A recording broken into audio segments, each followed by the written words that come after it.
Well, good morning, and thank you for listening to WXOX 97.1 FM in Louisville, Kentucky. This is Artists Talk with LVA, the show produced by Louisville Visual Art. And I'm Keith White, your host, and I've got three artists with me today who are currently candidates for the MFA in Fine Arts. They can all clarify that a little bit at the Hite Art Institute at the University of Louisville. All three of them are participating in an exhibit, which has, by the time you hear this interview, will have opened. Asia in Motion will run January 14th through February 18th at the Cressman Center for the Visual Arts, 100 East Main Street. It's an exhibition of contemporary work from students and faculty of the Hite Art Institute, presented in partnership with the 2022 Southeast Conference of the Association for Asian Studies. The artwork in Asia in Motion presents the wide range of media and conceptual topics currently being explored by artists of Asian descent within the Hite Art Institute. The students participating in the Asia in Motion exhibit include Jonathan Lloyd, Xin Chen, let's see if I'm going to get this right. One of my guests is Xuanyi Wang, Yuran Seo, I'm probably not saying all of these correctly, Suyan Sun, Shachef Palakow, and Jingshuo Yang. And also from the faculty is Yinkit Chan, Moonhae Bak, Dimitri Kim, and Delin Lai. I think I probably did okay with those names. Welcome, all three of you. Oh, so with me today, with me here in this interview today is Shachef, Sean, and Yingshuo. So welcome, all three of you. Thank you. So, I don't know exactly where your standing is. It is true that you're all MFAs, let me also just take a second to say, just to sort of delineate a little bit. So, Shachef is a photographer. Sean is a painter, primarily in oils, and then Jingshuo is an illustrator. And the work that they've shown that seems to be in the exhibit is ink and watercolor. Is that true? Yes. Yes. Well, let's start with you since I led into that. So let's do this first. Tell me about the work that you have in the show. Describe it a little bit. Like, what are you about as an artist right now? Jingshuo. Oh, okay. So my series of Butterfly Fun is mainly about how individuals can stay awake and free in a chaotic world. The viewer cannot see any concrete image in the background of my rice paper painting. This is the backdrop to our unpredictable, chaotic world today, battered by pandemic and climate change disasters. It puts each of us in a state of tension at any moment. The butterfly in the painting are beautiful. It represents the inner world of complete peace, happiness, and freedom, forgetting the world outside. The butterfly is concrete, it's more real, and the freedom and the butterfly, and the freedom and the beauty of the butterfly help us calm down. It allows us to get rid of the chaotic external world spiritually and establish spiritual independence and free expression of individually in the inner world. Okay. Well, I want to give everybody time here, so let's move on. Shachef, tell me a little bit about your work. You are a photographer. Yeah, so the work in this exhibition is actually a pretty different from what I'm doing for my MFA at the moment. It comes from my kind of second life as a photojournalist activist that I've been for the last almost 17 years. I grew up and lived in Israel till 2011. I'm part of a photography collective that is Palestinian and Jewish photographers that are based in Palestine, Israel mostly, and some like me are abroad, but I'm doing mostly editorial and educational stuff with the collective and curational stuff. So the photos that are shown there is part of this personal but also collective body of work, which two of them document a protest against the construction of what is now built as Israeli apartheid wall.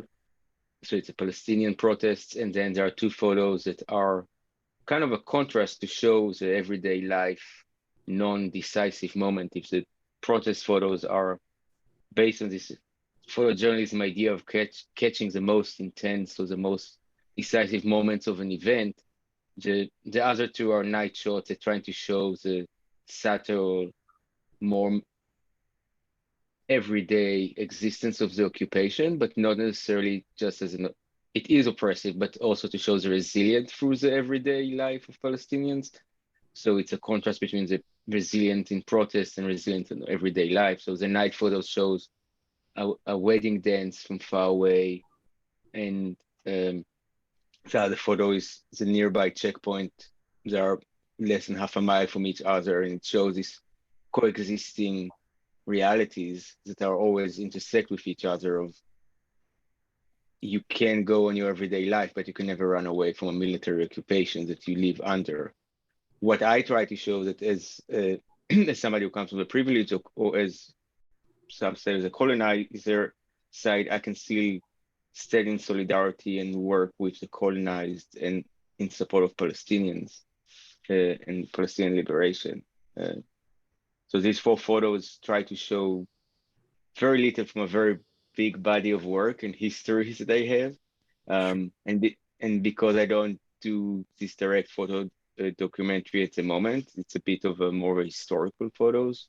Not that I just visited Israel, Palestine, and I did some of these photos while I was there, but at the moment in Kentucky and Louisville, that's not the focus of my work, which we can talk later about. Yeah, we'll come back to that after. Let's give Shauna a chance to talk about her work. Now you paint in oil painting, Shauna. Yes, I paint in oil paintings, and also now I'm doing some pre-makings. Yeah, and I can do digital art also, because before I come to American, I was in China, and I do the illustrators use the digital art. So well, I guess that's why you go to a master's program to school in general, to branch out and try different things. Yeah. So, well, yeah, go ahead. Oh, yeah. Because it's kind of interesting, because when just coming to American, I was trying to learn digital art also, but one of my professors looked at my oil painting work and he said, "Wow, you should go into learn oil painting or learn like art, fine art." So it sounded okay. So I changed my mind. Well, and I want to establish too, because we're going to get into talking a little bit about you're just three of many people in this exhibit, and I don't know. I think in the press release it may have. I don't think it identifies, but so you are from China. Yeah, I'm from China. And so is Jingshuo. Yeah, I'm from China too. Yeah. Right, just to be clear. And then Shachef, you were talking about being in Israel. Where are you from originally? Israel? Yes. I grew up as a Jewish Israeli. Okay. I just want to make sure, because I think it's an important, and we can go and get into this for a minute here, while I got you here.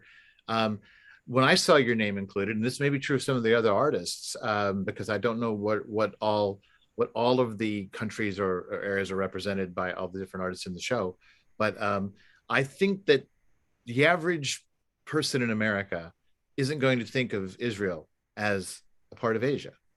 And I'm interested in what your thoughts are about what I see as an expansion of an understanding, but maybe that, like, from your perspective, that's not an expansion at all, but just a thing that you've always talk to me about how you see the relationship between where you're from and the other countries that are sort of always stereotypically thought of as being a part of Asia and are a part of Asia. Yeah, I think Israel is the region known as the Middle East by many was always part of Asia. We are, when we grow up in Israel, we are told we're part of Asia when we learn geography. You know, we also say we are in that point of Europe, Africa, Asia meeting each other, both geographically and historically and culturally. You see that even though Israel and the Jewish population in what called today Israel is newer to the area, regardless to historical connections, the majority of people are immigrants. The country itself still see itself in it's a very complex self-identity because of this immigration. But I think for the world, there is a two orientalistic concepts. One, Asia is always people from the what used to be called the Far East, you know, mostly China, Japan, Thailand, and then slowly going west, people forget that it's still Asia, all the way to the Mediterranean.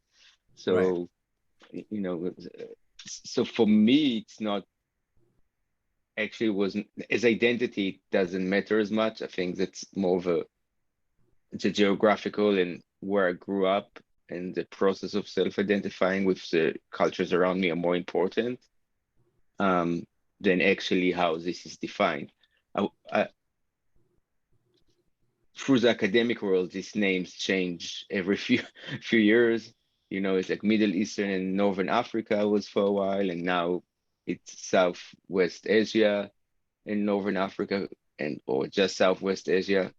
I think historically it's true to think about outside of this definition of continents, because people traveled and immigrated and through commerce and culture went all over the place before nation states. For the Ottoman empires, you would have taken a train or your horse from Turkey and you'll go all the way east, and there weren't really borders to stop you in most places.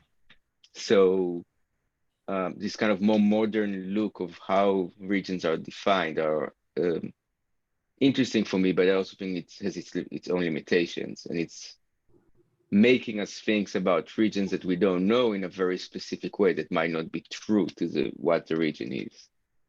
It's a very Western centric. I mean, let's face it, the Middle East was, I guess, probably from 1900. I'm not an expert on this, but we all know the myths of World War II and Lawrence of Arabia. So it was Arabia, was this vast area that I think was almost sort of a fantasy, right? That had very little to do with the reality. And then it starts to become defined as the Middle East, in our understanding of it, is all based on news reports. So that lack all of that cultural context and all that background. So let's, I want to come back, Xuan, to you. Talk to me a little bit. When I look at your paintings, we've talked, when our other two guests here talked about their work, it feels like there are definite relationships to where they come from and some cultural connection, whether it be, you know, and we'll talk more about Shachef's more recent work, but when I look at your work right now, the work from the three of you that is represented in the exhibit, at least, let's understand that we're talking in those limited terms. Your work doesn't immediately seem to comment on your identity or where you're from. Is that true, or am I missing something, or how do you think your current work relates to that? Because it's kind of interesting, because I spent like the whole not 3 years, but 2.5 years for my semester year. It's all kind of like explore about the cultural, the Chinese cultural or Asian cultural, and also the culture in the European country. I try to find the cultures, is there have some connection, or is there have some similar between the countries by countries, like Asian country or the Western country. So so if you look at my work, actually there have 3 works, and the 3 works from 2 of my explore artwork period. So you can see one of my work, there's a lot, like 50 50 small paintings, like 5x5 small paintings of all cat's cradle, not cat's cradle, all paper cranes. So the paper cranes actually in the Asian country, we all use that. The girls to making like 1,000 paper cranes that's for free. So actually that one is I created by the beginning of the pandemic. So I was working on February 2020. So I keep working like each day, one painting. So it's kind of like one day I make one paper crane and for pray that the pandemic can pass soon. But unfortunately, it was not successful. And also, I have another two work is are both about the cat's cradles. If you look at it, and yeah, cat's cradle. And actually, it's kind of interesting because the cat's cradle was the our in the Chinese people the children's game. Because when I was kids, I played that game a lot. And when I come to American, I was asked my husband, because my husband grew up in America. His family is come from German, but anyway, it's like, but he told me that that game, it was his childhood game also. So that is kind of like connected to like I use the game, the children's game to connect it to country or like to Western and Eastern cultural, some similar, try to find. Do you know where, I mean, where did Cat's Cradle, and that's not the only, I mean, I think there are other names for games with the strings like that between the hands. Do we know where that originated? No, I don't really know, but it's kind of interesting because I still remember the first year we have the open studio, because that work I created by 2019 is pretty early. And the first time we have the open studio and there have some visitors coming and there have some, I think, yeah, there has an old lady coming and to see that painting and say, oh, I love this game. When I was kids, I played this game a lot. And also the same of my the paper crane game, because I painting that and this year, last year, 2021, we have the open studio also, and there have a girl, a mom with bring her daughter coming to visit, and the mom said, oh, my daughter really loved to folding the paper crane, and she loved it so much, so I just give her some paper for the gift. So Jingshuo, let's switch over to you. So what I see, and I must confess that when I say what I'm seeing in your work, I'm looking at some digital images that have been provided through press material from the University of Louisville. I have not seen the work in person yet. The show is going to open a couple of days after we're recording this, and I will take this opportunity to say the thing that I say in every single show, is that it is wonderful to look at digital work and see people's websites, but it is really just there to whet your appetite to go to the gallery and look at the work in person, because there is no substitute for being in the room with the work. But your work is very delicate. You talked about the rice paper, and this is ink and watercolor. Now, some would say that is sort of I don't want to say, let's say a typical sort of elements for an Asian artist. Yes. Have you taken those elements as a part of your practice because of that? How did you come to be doing that? How much are you aware of that, and how much of it are you just maybe enjoying those materials? Actually, this is traditional Chinese painting. I can paint on rice paper and silk. So mostly my painting is I paint on silk. So it's really traditional Chinese. Even some Chinese people, they do not know the silk painting. They think the traditional Chinese painting on rice paper that is more authentic. But my major in China is traditional Chinese painting. So it's really interesting. I came American and get a lot influence from the American art and also from the world art, the culture.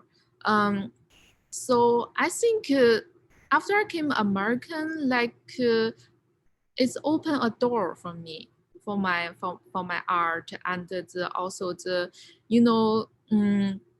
the people in here from all over the world. American is really a big world, and people are come from everywhere.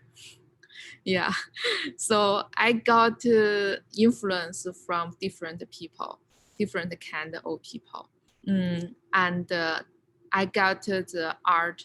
I got influence from different art styles from the world, also from the the African art and the the Native American art. Yeah, I really like their sculpture. And also, I never forgot my Chinese culture because I got a big influence from the Chinese mural, the Dunhuang mural. It's all curved line. So that's become the element in my painting. It didn't show up in this butterfly rice paper fan, but it showed in my other works. So if you go to my website, you can see mostly my work is about the portrait, the figure. So it's actually it's about the people from the world, not only from China. So it's my understanding about the people. But the Chinese culture is become a filter. It's of me, and also it's my pressures. It's my resource. For example, I got a big influence from my mother-in-law. But even bigger than the people got I don't think there's many American people get that much influence from their mother-in-law. So that's different. So I try to find why it's different. I try to study on the the Chinese culture, the confusion and the history and the society, the policy, everything, the history. And I think she became that person because she got a big influence from that culture. And the people in American, their personality is come from their culture. So different culture build different kind of person and their personality. So I hope the people can learn more about other culture from the other region. I think the world is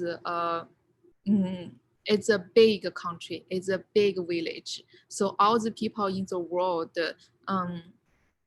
it's so close because the internet, the travel, they got more influence than our past days. So they got more influence from each other's culture. They know more people, but the people still stay in the really small place. They didn't get more influence from each other. So that make us have the conflict, the thought, and the way we doing things. So that's become interesting. So that's what I want to study on. Yeah. Okay. Well, I have found I've interviewed other students in the MFA program, and it always seems, and when I talk to other people who've gone away and maybe come through an MFA program and back to Louisville, it seems like the time that you're doing master's work always seems to be an important pivot point. And so, Shachef, I want to ask you, because you referred earlier to the fact that the work in this exhibit is not representative of what you're doing right now in your MFA work. So tell us a little bit about what you are doing that's not in the exhibit.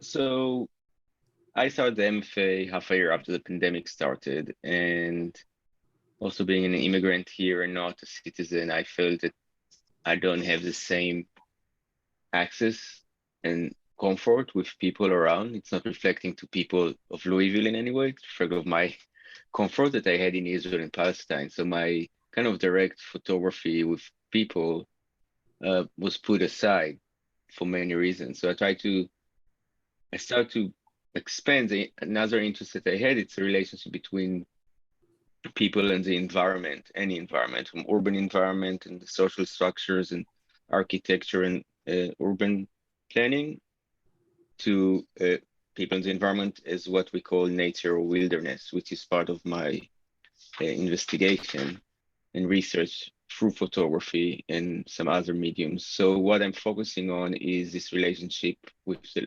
landscape and the definition of landscape, especially in photography. So I creating this body of work that I will need to soon put out and also curate that will make sense as a body of work of what I see as landscape, from macro photos that are very abstract to top-down aerial photos from drones to big panoramas just stitched together. And this can be from studio where I work with plants to mountaintops in Colorado and Wyoming, and to fallen trees and my work with trees, which also outside of photography, I started to learn how to synthesize the different electronic signals that coming from plants. So there will be soundscape and sound synthesis coming into my work, already came to my work, but in a more coherent way, trying to think how a landscape is seen by the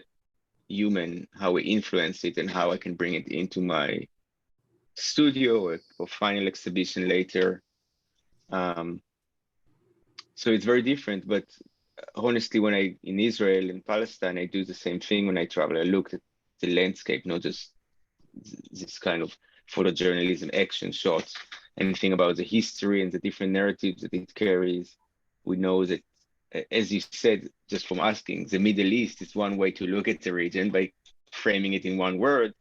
The Holy Land is another way to call it Israel and Palestine by different religions, Palestine, Israel. So I'm the moment you open my website, you know exactly that I stand for Palestinian rights, but in my photography and my personal research into the landscape, I try to expand also artistic expressions and aesthetics to look at the landscape as a carrier of these many narratives and histories that obviously intersect all the time.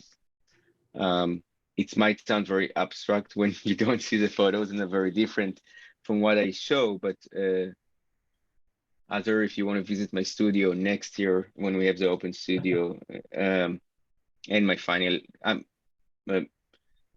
Xuanyi and Jingshuo is the third year, and they having the final exhibition soon. So you'll have the opportunity to see their work in a couple of months, but my work still have a year to contemplate what I should do, or less than a year. But yeah, so it sounds like you travel a lot to do what you're doing right now. Is that you mentioned Colorado? Are you doing much traveling, or was that just an off? That's I didn't travel as much as I used to because of the pandemic. And in the summer, we drove from Louisville to see our family in Seattle, where my wife's family is. So it was a long road trip, and I had an artist residency in Anderson Ranch in Colorado, so I had the opportunity to spend a week in the mountains. So I try in every place to investigate while I'm there and have a personal response to the place. And once again, I have many tools, and it's not always ending up in the same way. But I'm really interested on this. I do see our relationship with nature, especially with what we see in the climate crisis, as something that's been broken through the history of humankind. And we especially when we live in urban areas like Louisville, we don't really experience nature as we used to. So for me, it's always very happy. I'm hoping to do more local stuff, and I'm in different places, Bernheim Forest, Jefferson Memorial Park, the local parks, and see what will come out of it. So while I have a lot of work outside of the region, I'm going to try to make more of it this semester in the region around Louisville. Nice, very nice. Well, let's talk a minute about again, by the time this interview airs, this will have happened. You guys I guess this is going to be a pretty big weekend. This is a Tuesday night. Friday, you're having the opening to this, and then this conference is all weekend. Let me find that again so I can say correctly what the conference was. The Southeast Conference of the Association for Asian Studies. So this exhibit, and you guys were telling me before we started, so this exhibit is happening because of this conference, and that Yingkit Chan, who's been at the University of Louisville for quite some time now, really, I don't know how long, but quite some time, got the ball rolling on this exhibit. Are you guys very involved in the conference? Are you doing anything besides the opening? Are you participating in things that are happening this weekend in the conference? Sean, let's start with you. Sean, are you doing something? Me, right? Yeah.